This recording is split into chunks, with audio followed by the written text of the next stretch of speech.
Selamat siang semuanya, selamat malam, selamat pagi. Terima kasih telah mengklik video ini dan semoga apa yang nanti akan saya sampaikan dapat bermanfaat bagi yang mendengar.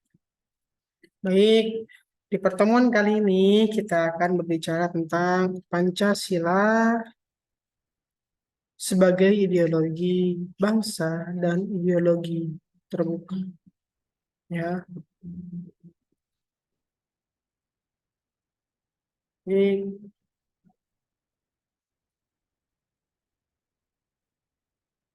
Pancasila sebagai ideologi bangsa.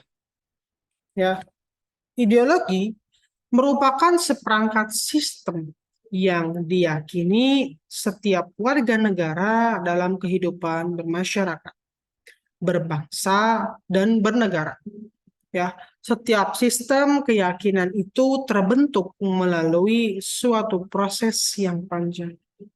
Karena ideologi melibatkan berbagai sumber dari kebudayaan, agama, dan pemikiran para tokoh. Ya, jadi ideologi itu bersumber dari nilai-nilai yang sudah ada. Ya. Ideologi negara itu atau ideologi bangsa itu bersumber dari nilai-nilai yang sudah ada. Ya, contohnya kalau di Indonesia itu adalah kebudayaan, agama, dan pemikiran para tokoh. Ya, para tokoh pun melihatnya itu dari nilai-nilai yang sudah ada di masyarakat. Contohnya adalah kebudayaan. Indonesia negara yang berbudaya, maka adat istiadat menjadi salah satu bagian yang menjadi landasan ideologi bangsa ini. Agama. Agama di Indonesia ini banyak. Maka dari itu agama menjadi satu landasan juga. Ya, dari perumusan ideologi bangsa ini oleh para tokoh-tokoh kebangsaan. Jadi tidak bisa.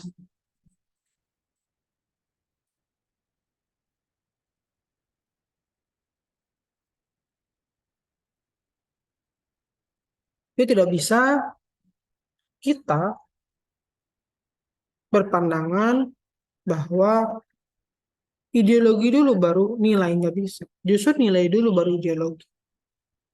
Nilai-nilai dari yang bersumber dari apa yang sudah ada di masyarakat di sebuah negara. Kalau di Indonesia, karena kita berbicara tentang Pancasila sebagai ideologi bangsa, maka ideologi kita itu bersumber dari nilai-nilai kebudayaan, agama, dan pemikiran tokoh-tokoh bangsa yang sudah ada dari dulu nilai-nilai. Kemudian dirumuskan oleh para tokoh-tokoh bangsa. Ya, kemudian ideologi yang bersumber dari kebudayaan, ya, artinya berbagai komponen budaya yang meliputi sistem religi, upacara keagamaan, sistem dan organisasi kemasyarakatan, sistem pengetahuan, bahasa, kesenian, sistem mata pencaharian hidup, sistem teknologi, dan peralatan memengaruhi dan berperan dalam membentuk ideologi suatu bangsa. Ya, jadi dari sistem kebudayaan saja kita bisa melihat banyak sekali nilainya. Dari pengetahuan, bahasa, kesenian, pencarian, teknologi, peralatan, itu semua mempengaruhi nilai-nilai ideologi kita saat ini. Ya, jadi tidak bisa kita memutarbalikannya. Bukan ideologi dulu, tapi nilai-nilai yang ada dulu menjadi bagian atau dirumuskan menjadi ideologi suatu bangsa. Ya. Jadi ideologi suatu bangsa itu mengikat pada banyak hal. Dari mulai upacara keagamaan, sistem keagamaan, ya, upacara keagamaan apa? Ada adat istiadat juga kan upacara agama. Oh harus begini-begini. Oh kalau yang itu mah begini-begini caranya. Oh yang itu mah ini nih kondimen-kondimen keagamaan yang harus ada. Contohnya dari warna, ada yang menggunakan warna hijau, ada yang menggunakan warna emas, ada yang menggunakan simbol-simbol keagamaan atau komponen budaya tertentu. Itu tidak salah, karena setiap komponen budaya memiliki nilai dan makna. Nah, justru nilai dan makna inilah yang menjadi bagian dari ideologi suatu bangsa, terutama bangsa Indonesia. Dengan kita tidak menerima nilai-nilai ini, justru kitalah yang justru bakal bisa merusak ideologi bangsa kita.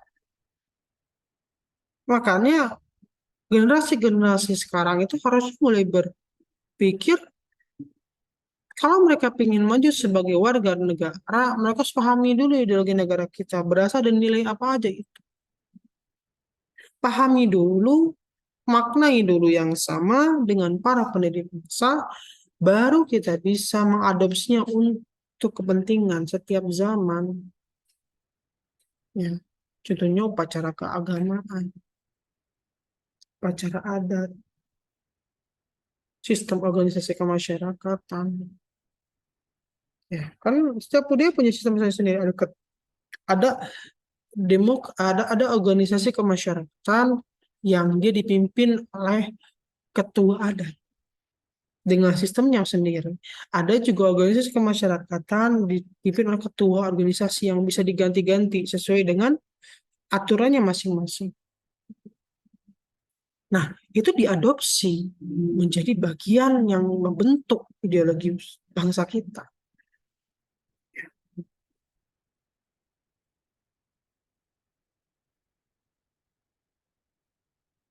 Ya, oleh karena itu, ketika suatu ideologi bertitik tolak dari komponen-komponen budaya yang berasal dari sifat dasar bangsa itu sendiri, maka pelaku-pelaku ideologi, yaitu warga negara, lebih mudah melaksanakannya.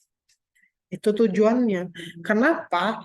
Sistem ideologi bangsa kita itu diambil dari nilai yang sudah ada agar masyarakatnya gampang melakukannya.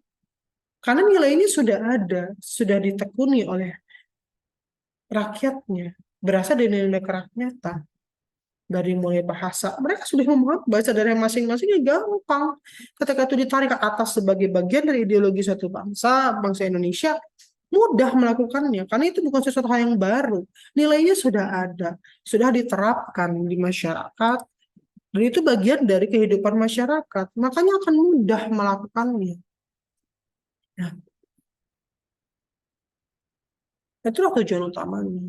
Jadi nilai-nilai masyarakat itu kenapa dijadikan membentuk ideologi suatu bangsa, memengaruhi dan berperan dalam membentuk ideologi suatu bangsa, karena itu dapat mempermudah dalam pelaksanaannya. Warga negaranya sudah lebih mudah, karena apa? Dia diambil dari warga negaranya.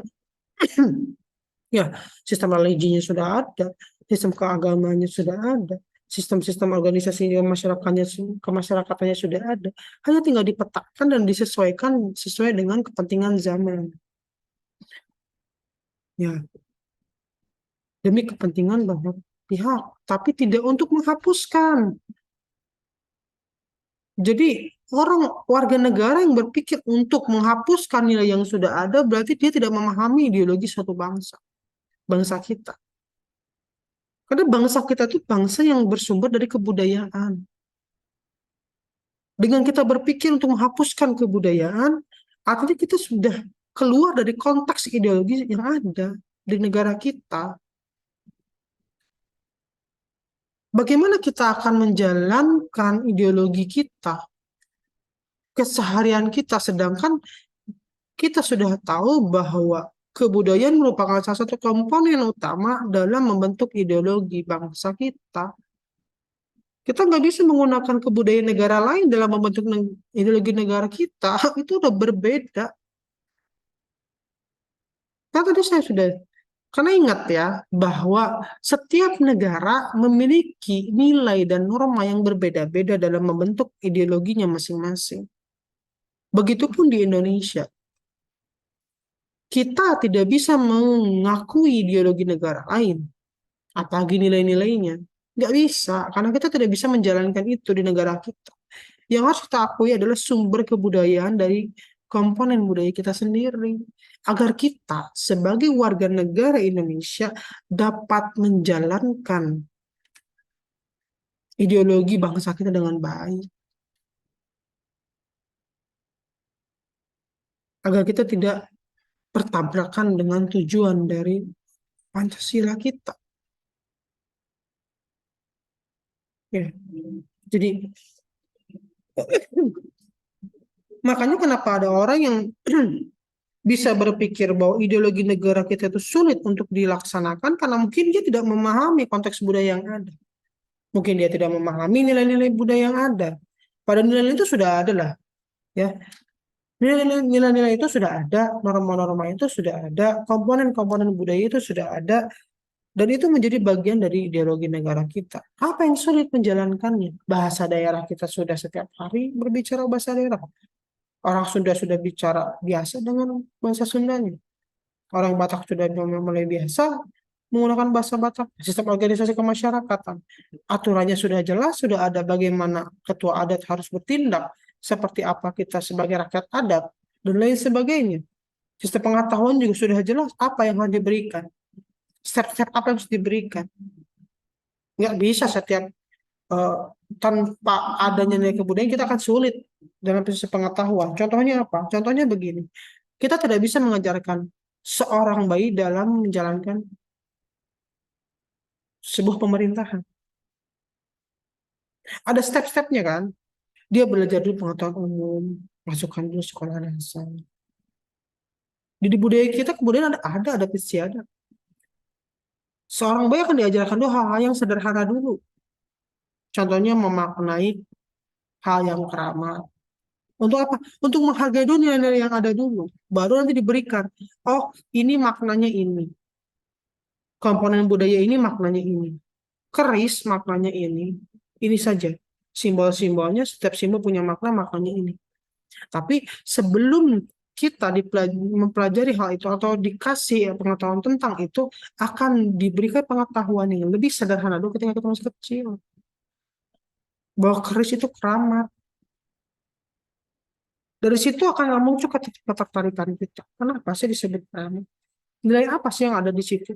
Nah, sistem pengetahuan itu step by step-nya itu sudah diajarkan dari komponen budaya. Makanya nggak ada yang tiba-tiba jadi dokter, nggak ada yang tiba-tiba jadi magister hukum, nggak ada yang tiba-tiba lulus menjadi dosen, nggak ada. Semua itu ada step-stepnya. SD dulu, SMP dulu, SMA dulu. Nah, sistem pengetahuan yang berjenjang itu juga berasal dari nilai kebudayaan yang ada.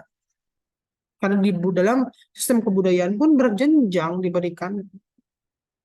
Nggak bisa semuanya ping langsung di atas, nggak bisa. Ada step-stepnya, ada hak dan kewajiban yang harus dilakukan dulu. Ya, ingat ya, hak dan kewajiban ya. Jangan mikir hak terus deh. Tapi ketika kewajibannya tidak dilaksanakan, ingin mendapatkan haknya kan nggak bisa juga. Akan membuat sistem itu rusak, hancur. Atau membuat sistem itu jadi stuck, membingung gitu. Dan adat istiadat seperti itu. Nilai kebudayaan itu, komponen budaya itu memiliki step-step yang bisa kita lalui dari mulai tingkat yang sederhana sampai sulit. Dan setiap tingkat itu memiliki tingkat konsentrasi yang berbeda-beda, ya konsekuensi yang berbeda-beda, nilai yang berbeda-beda, makna yang berbeda-beda pula yang harus dipahami setiap warga negara dalam menjalankan ideologi bangsa ini. Ya,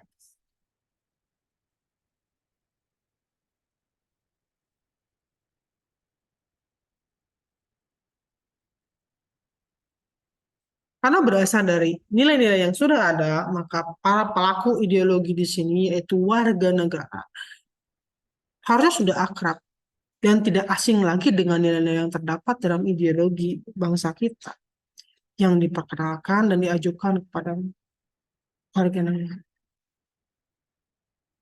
Ya, agama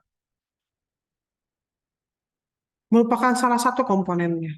Salah satu komponennya yang menjadi sumber bagi suatu ideologi. Di saat ideologi bersumber dari agama, maka akan ditemukan suatu bentuk negara teokrasi. Ya. Yaitu contohnya adalah negara-negara yang berlandaskan dengan agama tertentu. Itu negara lain. Ingat, agama di Indonesia hanya merupakan salah satu pembentuk ideologi bangsa kita. Ingat tadi ada agama, ada budaya. Jadi jangan memikirkan satu hal saja karena ini sudah dibentuk dari lama nilai-nilai ini. Gak bisa sembarangan dirubah untuk bangsa kita, gak bisa tiba-tiba pingin agama aja, gak bisa. Gak akan bisa karena sistem ideologi negara kita itu mengikat pada semuanya, mengikat pada sistem kenegaraan, hukum, pendidikan, segala macam. Kamu sanggupkah kalau sama bahkan sama ekonomi? Siapa yang sanggup merubah semuanya dalam waktu satu malam? Gak bisa. Untuk mencapai meningkatkan kepercayaan saja untuk merubah itu tidak akan pernah bisa karena itu harus merubah sistem segalanya nggak bisa. Negara ini sudah terbentuk dengan sistem ideologi itu ya sudah jalankan gitu. Karena sistem ideologi kita tuh mulai dari nilai-nilai masyarakat loh, baik, bukan dari keegoisan satu komponen tertentu saja lah. Enggak, semuanya diambil. Agama ada nilai-nilainya diambil, kebudayaan punya nilai-nilai diambil, disatukan semuanya menjadi ideologi bangsa kita, ya, bangsa Indonesia. Oleh karena itu, sistem hukumnya pun tidak bisa menginduk pada satu agama atau komponen budaya tertentu saja, nggak bisa. Kita harus membuat sistem hukum yang memayungi semuanya. Karena ingat, ideologi kita itu bukan dibentuk dari agama seperti negara teokrasi, ya. Ideologi kita itu dibentuk dari nilai-nilai kebudayaan dan agama. Oleh karena itu, payung hukum di atasnya itu harus bisa mengikat semuanya, bukan menghilangkan apa yang sudah ada, tapi bisa memayungi apa yang ada. Ya, karena tujuan kita mengayomi semua gitu. Jadi sistem hukum ideologi bangsa kita mengayomi perbedaan yang ada. Bukan malah membuangnya. Wah, salah kalau sampai mahasiswa-mahasiswa saya berpikir kalau kalian tidak paham mending dibuang. Waduh, bahaya itu. Kalau kalian tidak paham tentang budaya, belajar tentang budaya. Kalau kalian tidak paham tentang agama, belajar tentang agama. Untuk memperkuat ideologi bangsa. Bukan malah membuang salah satunya. Itu akan merusak diri kalian sendiri, akan mengganggu sistem yang sudah ada. Karena kita tuh hidup di sebuah sistem sebagai warga negara. Ini negara itu hidup di sebuah sistem untuk mencapai tujuan dari negara. Dan sebagai warga negara yang paham tentang ideologi, kita harusnya berpikir bahwa oh ya kita harus belajar untuk memahami sebuah sistem itu. Karena sistem kenegaraan itu penting. Ideologi ini penting untuk kita pahami agar kita bisa menjalani sebagai warga negara Indonesia yang memahami bahwa ideologi bangsa kita itu berasal dari nilai-nilai agama, nilai-nilai kebudayaan. Ya,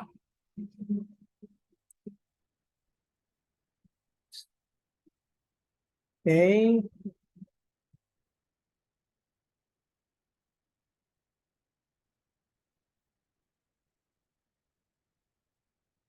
oke.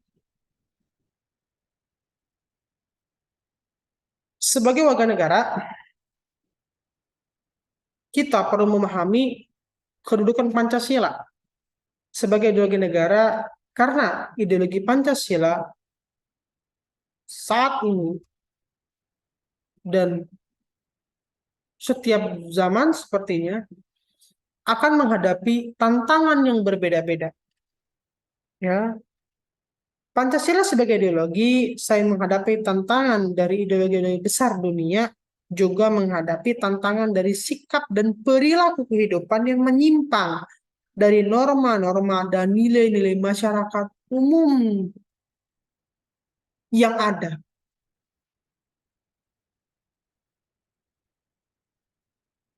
Ya, contohnya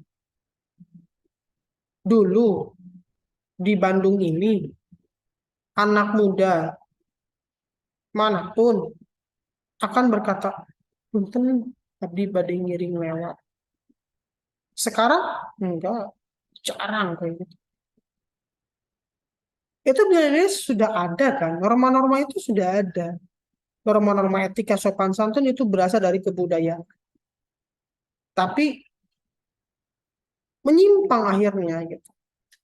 Nah, penyimpangan inilah yang menjadi tantangan dari ideologi Pancasila. Karena ideologi Pancasila itu berdasarkan dari nilai dan norma yang ada.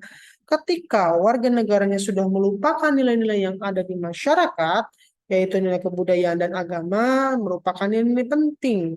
Dan nilai-nilai yang ada, maka itu akan menjadi tantangan dari penerapan ideologi bangsa kita. Ya, kemudian tantangan lain adalah konsep berpikir. Dulu, masyarakat-masyarakat di zaman dulu sudah memiliki konsep berpikir bahwa setiap sesuatu yang ingin kita dapatkan harus dimulai dari apa yang kita butuhkan. Ya, kita ingin jadi seorang raja, berarti kita harus bisa membuat rakyat percaya dengan apa yang kita lakukan. Nah, sekarang banyak orang yang ingin menduduki jabatan tinggi, tapi dia tidak memiliki kemampuan apapun. Sedangkan zaman dahulu, seorang raja itu bahkan yang dipilih pun atau yang memiliki jenjang kerajaan yang berdasarkan anaknya lagi. Anaknya itu dipersiapkan untuk menjadi raja. Baru dia bisa naik jadi raja. Bukan tiba-tiba dia nggak punya kemampuan raja, kemudian dia dinobatkan sebagai raja, itu akan menghancurkan kerajaan itu. Nilai itu sudah ada. Jadi nggak bisa tiba-tiba orang pingin jadi pemimpin di sebuah wilayah, RT misalnya, kemudian dia tidak punya kemampuan memimpin rakyat, ya itu akan merusak nilai-nilai yang ada yang sudah rusak, merusak rakyatnya sendiri, merusak daerahnya juga pasti itu. Karena dia tidak memahami konteksnya, dia tidak mempelajari dulu, padahal nilai-nilai itu sudah ada. Kalau kamu ingin jadi raja, memimpin sebuah wilayah, ya kamu harus punya kemampuan dulu, pelajari dulu semuanya. Karena itu kewajiban warga negara, kewajiban dia yang memilih. Dia berhak untuk mendapatkan kesempatan menjadi seorang pemimpin di sebuah wilayah itu. Apalagi ideologi negara kita. Berhak kebebasan. Tapi di sisi lain dari hal itu juga harus mulai dipikirkan bahwa ada hak, ada kewajiban. Dia berhak mendapatkan itu, tapi dia wajib untuk memenuhi syarat-syaratnya. Baru dia bisa mendapatkan itu. Jadi nilai-nilai kebudayaan, nilai agama itu mengajarkan kita kayak itu. Apalagi agama. Gak bisa orang tiba-tiba masuk surga. Harus ada kewajibannya yang dilaksanakan kan. Ya, setiap agama itu punya kewajiban. Berbuat baik, empati sama orang lain, berdoa, ibadah. Kalau kita melaksanakan kewajiban kita sebagai makhluk yang beragama, maka kita berhak mendapatkan surga. Tapi kalau kita menginginkan surga tanpa menjalankan kewajiban kita sebagai makhluk yang beragama, apa yang bisa kita dapatkan? Gak akan bisa kita mencapai itu.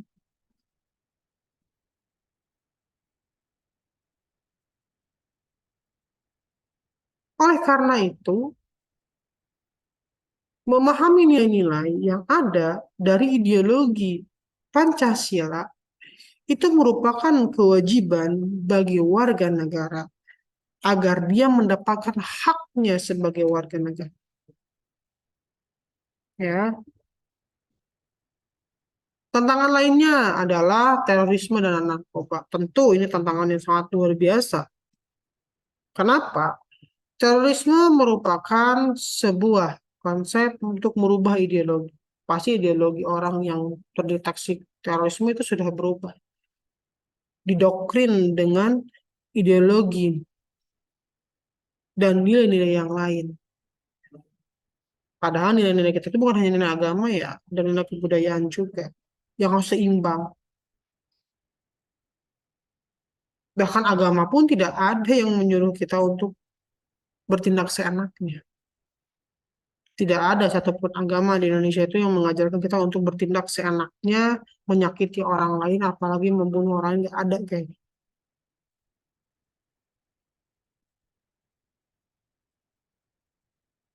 Hal itulah yang dipikirkan bahwa ternyata nilai-nilai terorisme itu menjadi tantangan. Ya, kemudian tantangan berikutnya adalah adanya narkoba. Ini jelas. Narkoba itu merusak otak salah satu. Dan pasti merusak otak sih, menurut berbagai penelitian yang ada. Ya, ilegal juga, melanggar hukum juga. Dengan merusak otak, itu akan mempengaruhi pengetahuan yang masuk. Jadi nilai-nilai norma sosial yang ada di masyarakat nggak akan masuk ke otaknya. Itu dapat mengganggu ideologi kita. Makanya itu merupakan tantangan. Tantangan selanjutnya di negara kita dengan teknologi yang cepat berkembang adalah manja dengan kemalasan. Ya, merasa mudah mendapatkan informasi, mulai merubah pola pikir bahwa segalanya pun mudah didapatkan tanpa usaha. Hal ini justru bukan tantangan bagi ideologi Pancasila. Karena pola pikirnya sudah tidak sesuai dengan nilai-nilai yang ada tadi. Pengen jadi raja dipersiapkan dulu menjadi raja, kewajiban-kewajiban dilaksanakan dulu, baru dia bisa jadi raja. Gak bisa tiba-tiba dia jadi raja tapi dia tidak punya kemampuan memimpin. Itu nggak ada nilai-nilai itu di negara kita. Nilai negara kita itu adalah kamu mau jadi raja boleh, tapi kamu persiapkan dirimu sebagai raja. Baru kamu bisa menjadi raja.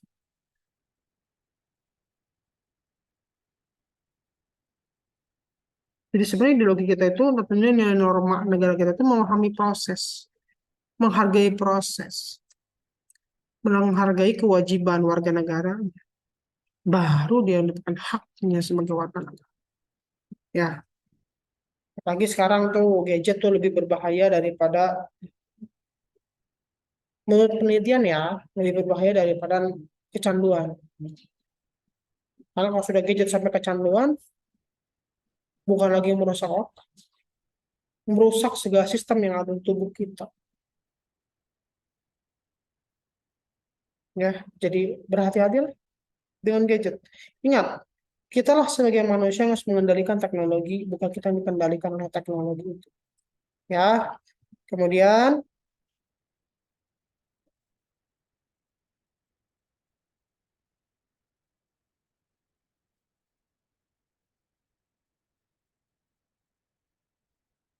oke, negara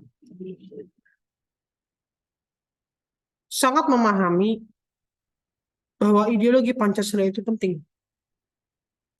Oleh karena itu, sampai saat ini tetap dilakukan berbagai aksi atau aplikasi-aplikasi, kegiatan-kegiatan untuk mencapai tujuan itu. Agar apa? Agar ideologi negara kita tidak dilupakan. Contohnya apa? Contohnya adalah wajib kurikulum tentang pendidikan Pancasila dan kewarganegaraan. Dari mulai SD, SMP, SMA, bahkan perguruan tinggi. Untuk apa? Untuk memudahkan penyelenggaraan. Karena bagaimanapun sebagai warga negara kita harus memahami itu dan melaksanakan Pancasila sebagai ideologi negara. Kemudian apalagi yang dilakukan yaitu pengabdian kepada masyarakat dengan menggunakan perguruan tinggi sebagai bagian dari penyampai informasi tentang ideologi negara kita yaitu Pancasila, ya ideologi negara kita berdasarkan dengan Pancasila, maka kita akan lebih mempermudah lagi. Makanya kenapa ada konteks pengabdian pada masyarakat, salah satunya harusnya tentang Pancasila sebagai ideologi negara. Agar apa? Agar nilai dan norma itu tetap terus dijalankan. Tetap terus ada demi kepentingan bangsa dan negara. Ya, baik. Terima kasih telah mendengarkan. Kurang lebihnya saya mohon maaf. Apa yang saya sampaikan di sini hanya untuk contoh perkuliahan. Ya, tidak ada niat untuk menghina, menjatuhkan, atau menyalahkan kelompok tertentu. Ya, terima kasih semuanya. Assalamualaikum warahmatullahi wabarakatuh.